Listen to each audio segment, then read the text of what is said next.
ایک دولت دوسرے عورت، ایک دولت دوسرے عورت، ان دو چیزوں کے ذریعے سے ہر ایک کا ایمان خریدنے کی کوشش کرتی ہے دنیا۔ اے میرے عزیزو، دنیا چاہے جتنی رنگین ہو جائے، دنیا کا حال وہی ہے جو امام اہل سنت نے فرمایا، شہد دکھائے زہر پلائے، قاتل ڈائن شوہر کچھ، اس مردار پہ کیا للچائے، دنیا دیکھی بھالی ہے، سونا جنگل رات اندھیری چھائی بدلی کالی ہے، سونے والوں جاگتے رہیو چوروں کی رکھوالی ہے، آنکھ سے کاجل صاف چرا لیں، یا وہ چور بلا کے ہیں، تیری گٹھری تاکی ہے اور تو نے نیند نکالی ہے، وہ تو نہایت سستا سودا بیچ رہے ہیں جنت کا، ہم مفلس کیا مول چکائیں، اپنا ہاتھ ہی خالی ہے۔ عزیزان گرامی وقار، آج کی نصیحت میں صرف یہی کہنا چاہتا ہوں، دنیا اگر اپنے مال کی طرف تمہیں بلاتی ہے، حسن و شباب کی طرف بلاتی ہے، اس لیے کہ ہر نوجوان کے بھٹکنے کے دو ہی چانسز ہوتے ہیں، زیادہ طور پر دو سبب سب سے زیادہ ہر زمانے میں تمہیں گرفتار کیا گیا ہے دنیا کے رنگینیوں میں، تو دو ذریعوں سے، ایک دولت دوسرے عورت، ایک دولت دوسرے عورت، ان دو چیزوں کے ذریعے سے ہر ایک کا ایمان خریدنے کی کوشش کرتی ہے دنیا۔ آج کیا آپ نہیں دیکھتے یہ ٹیلی ویژن پر، یہ پردہ سیمین پر بڑے بڑی ننگی تصویریں جو تمہارے سامنے لائی جاتی ہیں، کیوں؟ کس لیے لائی جاتی ہیں؟ عورتوں کو بھی عقل آ جائے، اگر عورتیں یہ سمجھتی ہیں کہ جتنا ننگا ہونا یہ فیشن ہے، نہیں، یہ کوئی تمہاری آزادی کے متلاشی نہیں ہے، یہ صرف اور صرف جسموں کی ہوس کے پجاری ہیں، صرف اور صرف عورت کو اپنی ہوس مٹانے کی مشین سمجھتی ہے دنیا۔ کاش ہماری بچیاں سمجھ جائیں، کاش ہماری بہنیں سمجھ جائیں، تمہارے پردے میں جتنی عزت ہے، قسم رب ذوالجلال کی، کسی ادھورے کپڑوں میں کبھی عزت نہیں مل سکتی۔ دنیا اگرچہ اسے سٹار کہتی ہو، لیکن کل قیامت کو دیکھنا، کل قیامت کو دیکھنا، میرے حبیب پاک صلی اللہ تعالیٰ علیہ وسلم کی حدیثوں میں موجود ہے، قیامت کے دن بھی فرشتہ پکارے گا، یا اہل محشر غضوا ابصارکم فإن فاطمة بنت محمد تمر إلى الجنہ۔ قیامت کے دن فرشتہ پکارے گا، اے محشر میں موجود لوگوں، اپنی آنکھیں نیچی کر لو، اس لیے کہ محمد الرسول اللہ کی بیٹی فاطمہ الزہرا 70,000 عورتوں کی جھرمٹ میں جنت کی طرف جا رہی ہے، وہاں پر بھی نظر اٹھانے کی جرات نہیں ہوگی کسی کو۔ عزت اسے کہتے ہیں، عزت اسے کہتے ہیں۔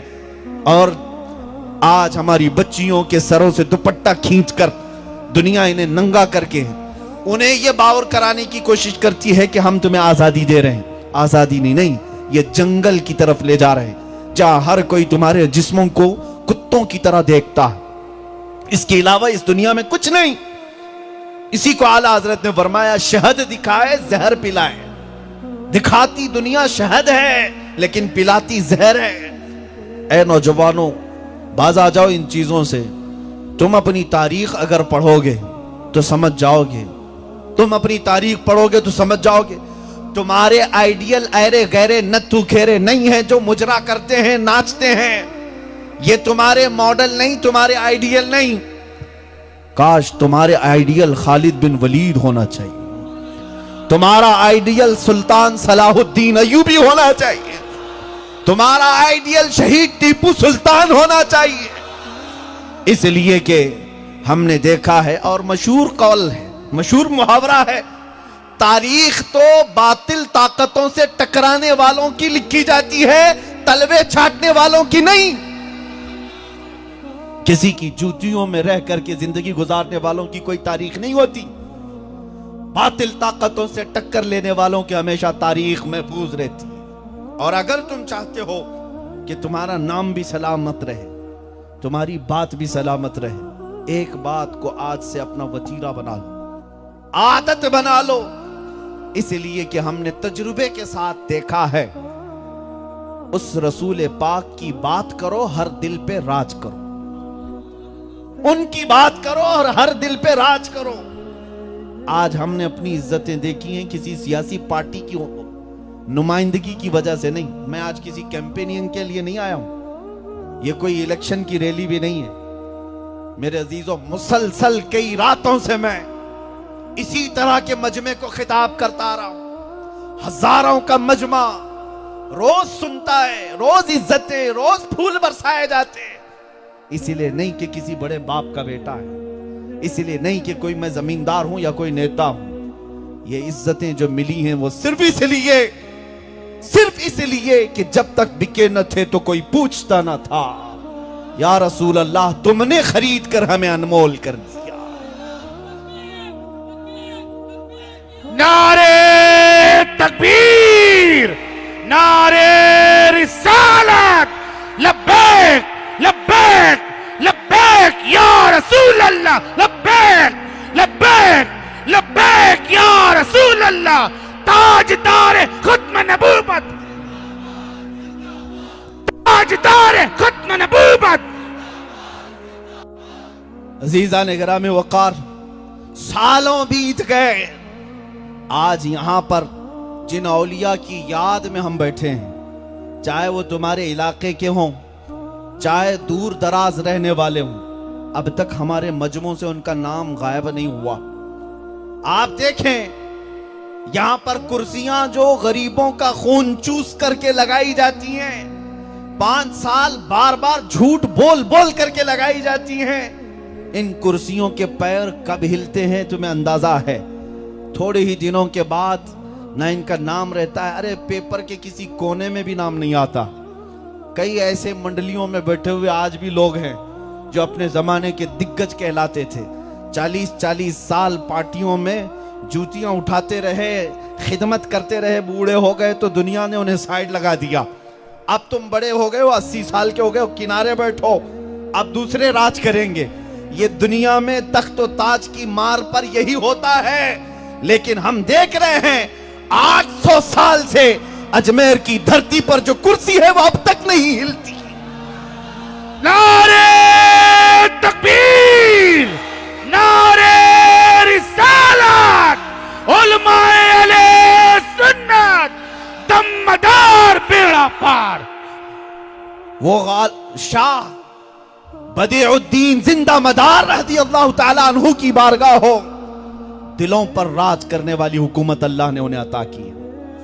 غریب نواز کی حکومت ہو, غوث اعظم کی حکومت ہو, اللہ نے ان کو دلوں پر جاری فرمایا ہے, اور یہ رہتی دنیا تک رہیں گی. میں آپ کو بتاؤں ان کو کیوں حکومتیں ملی ہیں. یہ مزاروں میں چلے گئے لیکن ہمارے دلوں پر راج کرتے ہیں.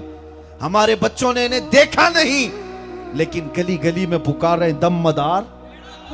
کون دیکھا ہے زندہ شاہ مدار کو؟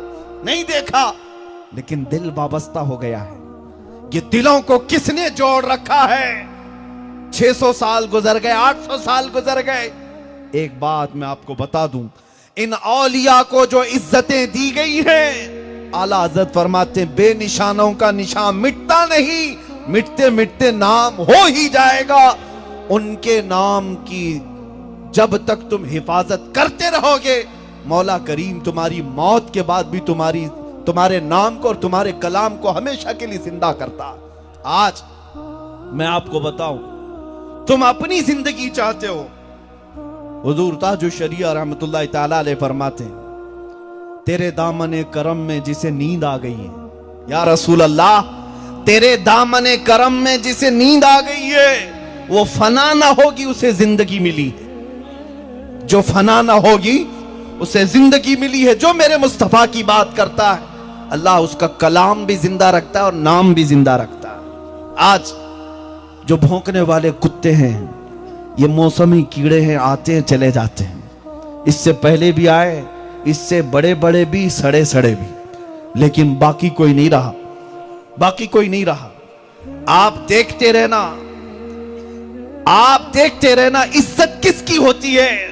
100 سال کے بعد مجمع سے آج بریلی والے امام اہل سنت فاضل بریلوی کو پکارا جاتا ہے. عشق و محبت, عشق و محبت کس لیے پکارا جاتا ہے؟ وہ اعلیٰ حضرت کو اس لیے نہیں کہ وہ پٹھان تھے, اس لیے پکارا جاتا ہے کہ عشق رسول میں فنا تھے, نبی پاک کی بات کیا کرتے تھے, اور وہ اپنی زندگی میں فخر کس بات پر کرتے؟ وہ یوں کہتے اس گلی کا گدھا ہوں میں جس میں مانگتے تاجدار پھرتے ہیں، اس گلی کا گدھا ہوں میں جس میں مانگتے تاجدار پھرتے ہیں۔ رسول اللہ کے دربار کی گلی کا گدھا ہونے پر جس نے فخر کیا، مولا اسے 100 سال کے بعد بھی ہر مجمع میں زندہ رکھا ہے۔ اور ایک ہم نے اپنی آنکھوں سے دیکھا، ابھی آنکھوں سے دیکھا، سال بھر پہلے ایک رافضی کتا نکلا اور میرے نبی پاک کی شان میں بھونکنے لگا اور یہ کہا کہ میں محمد نامی ایک دوسری کتاب لکھوں گا، قرآن کی 26 آیتوں کو بدل دوں گا۔ اور پھر ہوا یہ کہ خود کا نام بدل لیا، دھرم بھی بدل لیا اور پتہ نہیں کیا کیا بدلا۔ حال یہ ہوا کہ بیوی بچے بھی چھوٹ گئے، اور جن کے دھوتی میں پناہ لینے گیا تھا 4 مہینوں سے زیادہ پناہ نہیں ملی، واپس پھر بھٹکتے ہوئے آئے۔ اب حالت یہ ہو گئی دھوبی کا کتا، نہ گھر کا نہ گھاٹ کا، یہی محاورہ ہے نا، ادھر سے چھوڑے ادھر گئے، ادھر بھی نہ لیے، پھر کہیں کے نہ رہے۔ اس کو اعلیٰ حضرت فرماتے ہیں یا رسول اللہ، جو تیرے در سے یار پھرتے ہیں، جو تیرے در سے یار پھرتے ہیں، در بدر یوں ہی خار پھرتے ہیں، در بدر یوں ہی خار پھرتے ہیں۔ جو نبی پاک صلی اللہ تعالیٰ علیہ وسلم کو چھوڑ کر کے چلتے ہیں، ہر جگہ ٹھوکر کھاتے اور ہر جگہ ذلیل ہوتے ہیں۔ یہ تو ابھی دنیا کی شامت ہے، ابھی آخرت دیکھنا باقی ہے، آخرت دیکھنا باقی ہے۔ اس لیے اے نوجوانوں، میں تمہیں اس بات کی طرف لانا چاہتا ہوں، جو بچی ہوئی زندگی ہے تمہارے پاس، جو بچی ہوئی سانسیں ہیں تمہارے پاس، یا عہد کر لو کہ ہم جئیں گے تو میرے مصطفیٰ کے طریقے پر جئیں گے، اس لیے کہ ہماری جان بھی ان کے لیے، ہمارا جسم بھی ان کے لیے۔ صحابہ جو کہتے تھے فدا کا ابی و امی یا رسول اللہ، اے اللہ کے رسول میرے ماں باپ آپ پر قربان، تو یوں ہی نہیں کہتے، انہوں نے اپنا سب کچھ قربان کیا تھا حضور پر۔ آج اسی جذبے کی ضرورت ہے، اس جذبے کی ضرورت ہے۔ آج جتنے بلندی کے ساتھ تم میرے مصطفیٰ کے نام پر نعرہ لگاتے ہو، جتنی بلندی کے ساتھ نعرہ لگاتے ہو، کیا تم یہ عہد کر لیتے ہو کہ میں نے دنیا کے لیے بہت کچھ چھوڑا ہے، میرے مصطفیٰ کے لیے اب گناہوں کو چھوڑنے کی بات کروں گا؟ میں اس مجمع سے پوچھتا ہوں، ہر جگہ پر ہماری عادت ہے، ہو سکتا ہے آپ سے شاعر حضرات یہ پوچھتے ہیں کس کو مدینہ جانا ہے، سب ہاتھ اٹھا دیتے ہیں، کس کو مکہ جانا ہے، سب ہاتھ اٹھا دیتے ہیں، کس کو جنت میں جانا ہے، سب ہاتھ اٹھاتے ہیں، اور ہم ہاتھ نہیں اٹھواتے۔ میں آپ سے پوچھتا ہوں کون کون ہے جو میرے مصطفیٰ کی قدموں پہ گردن دینا چاہتا ہے؟ ہاتھ مت اٹھاؤ، اس لیے کہ کبھی جھوٹے نہ پڑ جاؤ۔ یہ بہت ذمہ داری کی بات کر رہا ہوں، اس لیے کہ اٹھا ہوا ہاتھ ہو سکتا ہے کسی اور سے چھپ جائے، میرے مصطفیٰ سے نہیں۔ وہ ضرور دیکھ رہے ہیں، وہ ضرور دیکھ رہے ہیں۔ میں آپ سے پوچھا بھی نہیں تھا مکمل، لیکن تمہارا ہاتھ اٹھ گیا، کیونکہ مجھے پتا ہے ہمارے ہر محلے کا بچہ بھی میرے نبی پر قربان ہونے کو اپنی زندگی کی معراج سمجھتا ہے۔ حقیقت ہے یا نہیں؟ دل پر ہاتھ رکھ کر کے بتاؤ، میرے نبی پر قربان ہونے کو ہم شہادت سمجھتے ہیں کہ نہیں؟ جان میرے عزیزوں، جان ایک ہی ملتی ہے، ایک ہی ملتی ہے، اور وہ نبی کے قدموں پر فدا کرنے کو ہم اپنی زندگی کی مسرت اور معراج سمجھتے ہیں۔ میں پوچھتا ہوں تمہارے اندر اتنی ہمت ہے، اتنے گڈس ہیں کہ تم جان فدا کرنے کی بات کرتے ہو، اس سے پہلے میرے مصطفیٰ کے نام پر کچھ بری عادتیں کیوں نہیں قربان کرتے؟ کچھ بری خواہشیں کیوں نہیں قربان کرتے؟ میرے مصطفیٰ کو جو چیزیں نہیں پسند ہے اپنی زندگی سے نکال کر کیوں نہیں پھینک دیتے؟ جان دینے کی بات کی ہے، اپنی زندگی میں جو فضول چیزیں لگی ہوئی ہیں انہیں نکال کر پھینک تو دو پہلے۔ روزانہ رات کو سونے کے وقت گانے، اٹھنے کے وقت گانے، کوئی شراب کی بوتلوں پر، کوئی حرام کاریوں پر اگر زندگی گزار رہا ہے اور پھر کہتا ہے میں اپنے نبی پر جان بھی دے دوں گا، میں اس سے پوچھتا ہوں چند بری خواہشات کو حضور پر قربان کر دے، وقت آئے گا تیری آنکھیں بند ہونے سے پہلے میرے مصطفیٰ کو تو اپنے سرانے کے پاس دیکھے۔